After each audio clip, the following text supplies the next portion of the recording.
Commerce Secretary Lutnick goes on to say, quote, that's what his MO was.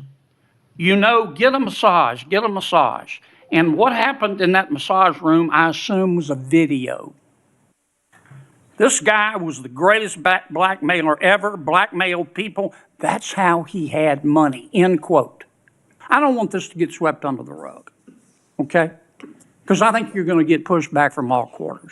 I think the telecommunication companies are going to be all over you like a bad rash because they've got liability here for just turning over these records when they knew what was going on. There is a question being asked in Washington right now that nobody in power seems to want to answer. Not a small question, not a procedural one, a question about who knew what, who is hiding what, and why the most powerful law enforcement officer in the United States keeps changing her story every time she is asked about the same case. The case is Jeffrey Epstein. And the person at the center of this hearing is Pam Bondi, the Attorney General of the United States. Now, before you watch this exchange, here is what you need to understand. When Bondi took office, she made a promise. She said the Epstein files were sitting on her desk right now and that she would release everything. She said this on Fox News in February 2025. The American public across the political spectrum took her at her word.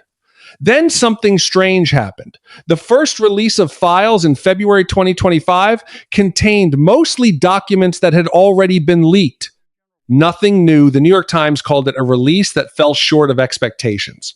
Then in July 2025, the DOJ released a 2-page memo saying there was no client list, no credible evidence of blackmail, and no additional files would be released. That directly contradicted what Bondi had said publicly just months earlier. Then even stranger things started happening. Elon Musk posted on social media that Trump is in the Epstein files, and that is the real reason they have not been made public. He later deleted that post. Trump's own Commerce Secretary, Howard Lutnick, who lived next door to Epstein, publicly called Epstein the greatest blackmailer ever and said powerful men did not just ignore what was happening. He said they participated. Those comments directly contradicted the DOJ's official position that there was no blackmail operation. Congress passed a law, the Epstein Files Transparency Act, specifically to force the DOJ to release everything. Trump signed it, and Bondi still missed the legal deadline to comply with it. And now Senator John Kennedy is sitting across from Bondi and asking a very specific question about what legally should have happened when federal prosecutors went after the phone records of 8 sitting United States senators. But underneath that legal question, something much bigger is quietly being built. Watch this very carefully. Justice Department. But the American people spoke loud and clear when they overwhelmingly elected him. The two-tier system of justice is over. Senator Kennedy. Me? Yes. General, welcome. Let's suppose that I'm appointed special counsel at the Department of Justice. And I go to the telecommunication companies, the phone companies. Let's single out AT&T, and I say, look, I know you're busy, but I want to see a copy of the phone records of a sitting United States senator. They're not going to just give them to me, are they? No, Senator, of course not. In fact, they're probably going to ask me what planet I just parachuted in from, aren't they? Yes, Senator. They're going to tell me to come back with a subpoena, aren't they? Yes, Senator. Okay. What do I have to show in that subpoena to get those phone records of a sitting? Did I mention it was a sitting United States senator? I can't remember. What do I have to show to get the phone records of a sitting United States senator? Yes, Senator, there were actually 8 sitting United States senators. Yeah, I heard that. And you would have to have cause. I'm sorry, what do I have to show? You would have to have cause to get the subpoena. Good cause or probable cause? Probable cause. Okay. probable cause, or if it's a subpoena duces tecum, good cause, to show what? You would need good cause for a subpoena duces tecum, and what you would have to show is that you believed a crime had been committed, or there was a possibility of a crime, or that could lead to other crimes. We By the frequently, in criminal enterprises, subpoena cell By the phones. sitting United States Senator? Senator, they would have to have believed you were part of a criminal conspiracy, is my understanding. Would a judge have to sign off on it? On the subpoena? Yes, Senator. Well, for a subpoena duces tecum, Jack Smith probably took it straight to the judge.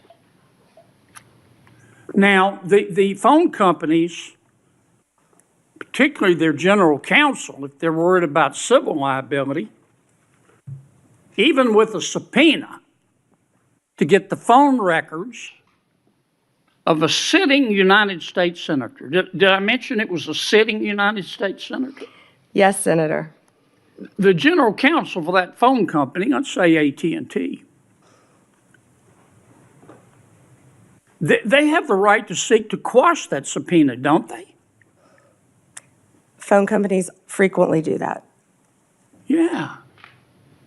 And a smart general counsel for that phone company is going to call the sitting United States Senator and say, would you like to weigh in on this? Would you like me to quash the subpoena? We're talking about invading someone's privacy here by a sitting United States Senator. Could the general counsel for the phone company do that? Well, Senator, if they believe that a crime could have been committed, they could not tip off the person who committed the crime. Again, I can't comment on details of this particular case. I'm just asking you theoretically. I've never seen you commit a crime, Senator Kennedy. But let's suppose, okay, they didn't want to tip off the sitting United States Senator. But the phone company and the general counsel for the phone company, or companies, if there were more than one involved, could say, you know, this is serious as an aneurysm. This is serious as 4 heart attacks and a stroke. This is a sitting United States Senator. So general counsel would likely advise the CEO, well, you need to file a motion to quash. The telephone companies could have contested those subpoenas, could they not? Hypothetically, yes. I can't talk about the facts of this particular case. We're talking hypothetical. Senator, subpoenas are issued all the time through phone companies working with the general counsel. But they can file a motion to quash. They could, yes. Yeah. In any case. And if they should have filed a motion to quash, and a reasonable person would have filed a motion to quash, because this is a sitting United States Senator, and they didn't file a motion to quash, they would incur civil liability, wouldn't they? Senator, typically phone companies follow a subpoena from a United States attorney. I know they do, but they don't have to. They could challenge it, Senator. Yeah. And if they don't challenge it, they better have a damn good reason. Right? Right? Senator, I can't talk about the facts of this particular This is just case. a hypothetical. In general, hypothetically, Senator, maybe they didn't recognize any of the names of the 8 sitting United States senators. Hypothetically. That was a joke. Or maybe they should have gone to Amazon and buy some testicles online. Instead of just saying, sure, I'll just show you the phone records of a sitting United States Senator on the basis of an administrative subpoena. Now, do you have copies of the subpoena applications for Yes, these Senator, 8? Senator, I can't discuss anything regarding this You can't case even with tell me if you have copies? I can't discuss any of this. All right, with when are I'm you sorry. going to, General, when are you going to be able to discuss it? I can't discuss whether there is or is not a pending investigation, I understand, Senator. but This was let's just assume brought to light if by there is a Director pending Patel. investigation, I don't want this to get swept under the rug, okay? because I think you're going to get pushback from all quarters.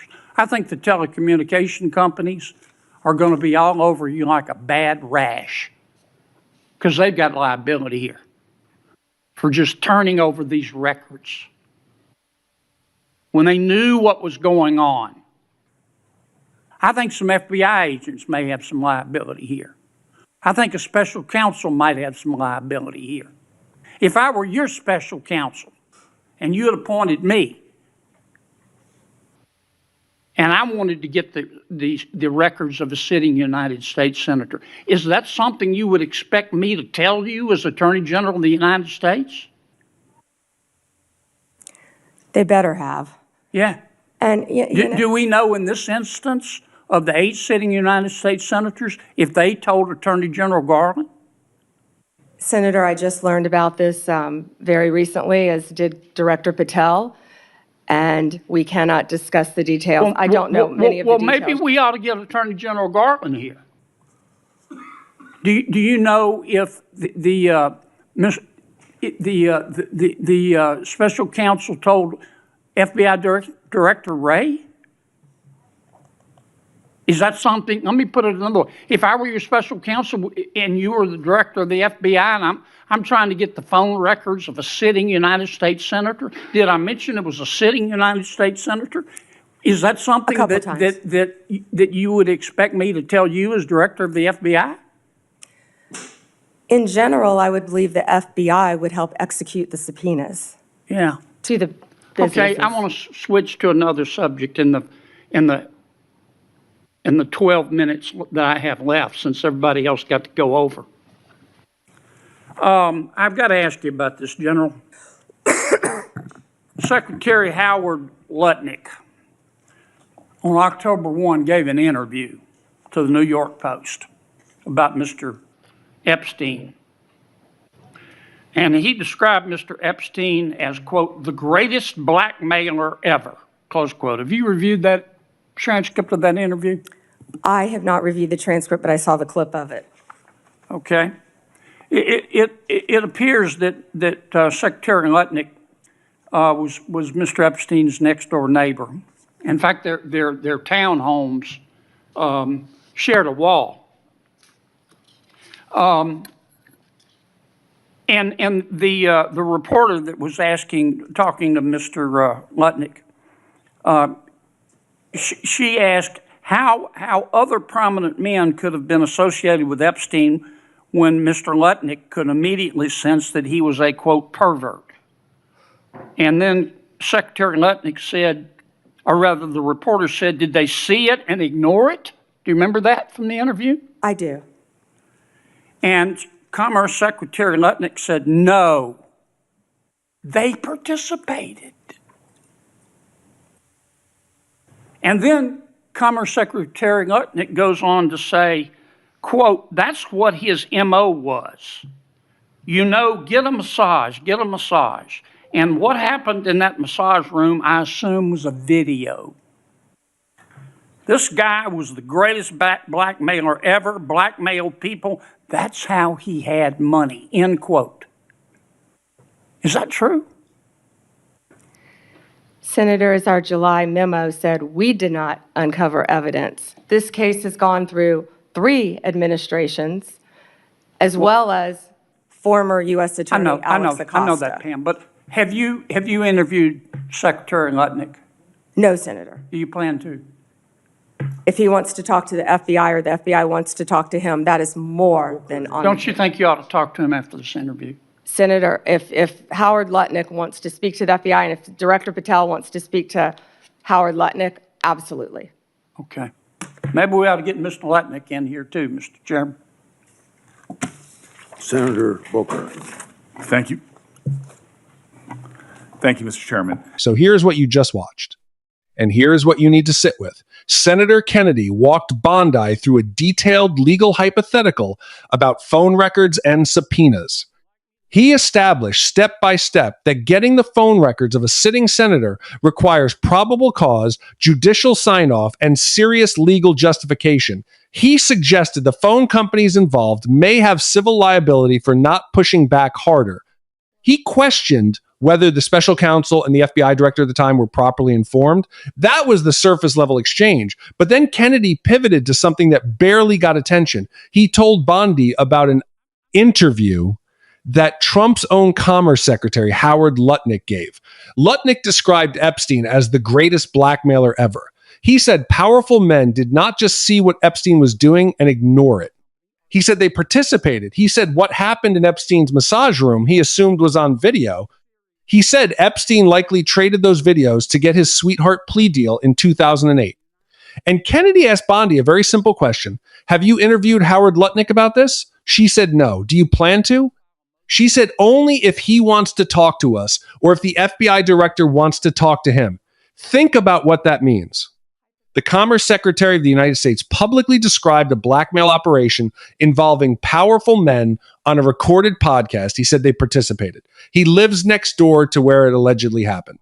Newly released Epstein files later showed he had extensive contact with Epstein over many years, including a visit to Epstein's private island in December 2012, 4 years after Epstein had already been convicted of sex crimes. When confronted by the New York Times about those emails, Lutnick said he spent zero time with him and hung up the phone, and the Attorney General of the United States has not interviewed him. Now, here is where the questions get much harder to ignore. Bondi told the country, the client, list was on her desk. Then her own department said no such list existed. She promised full transparency. Then she missed the legal deadline set by a law her own president signed. She defied a congressional subpoena, showing up for a closed-door briefing that was not under oath and refusing to commit to the actual sworn deposition the subpoena required. Democrats on the committee walked out in protest. The DOJ used its Epstein investigation to probe Epstein's ties to Trump's political enemies, specifically directing the Manhattan U.S. attorney to investigate Bill Clinton, Larry Summers, and Reid Hoffman. But Trump's own name was reportedly blacked out of nearly every document in the releases. Congressman Thomas Massie caught the DOJ red-handed redacting the name of a prominent businessman during a live hearing and forced them to unredact it on camera. And now Bondi has been subpoenaed to appear under oath in April 2026 to answer for all of this. So here is the question that this entire investigation keeps circling back to. If Epstein was the greatest blackmailer ever, as the Commerce Secretary said, and if he had videos of powerful people, and if those videos were used to buy his sweetheart deal, and if the files that might answer all of these questions are being released late, released partially, and released with the names of certain powerful people blacked out, then who exactly is being protected here?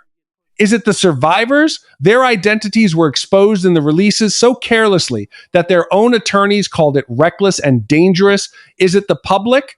They were promised full transparency and given 2 pages saying nothing to see here, or is it someone else entirely? That is a question only the full unredacted complete release of every single Epstein file can answer. And right now, the person holding those files will not sit under oath and explain why they have not been released. Does that sound like transparency to you? Does that sound like justice for the survivors who sat in that hearing room and watched all of this happen? We do not know yet what is in those files, but the behavior of the people who do know is telling us something. And that something is worth paying very close attention to. If you think accountability matters, subscribe and stay with us. This story is not over, not even close.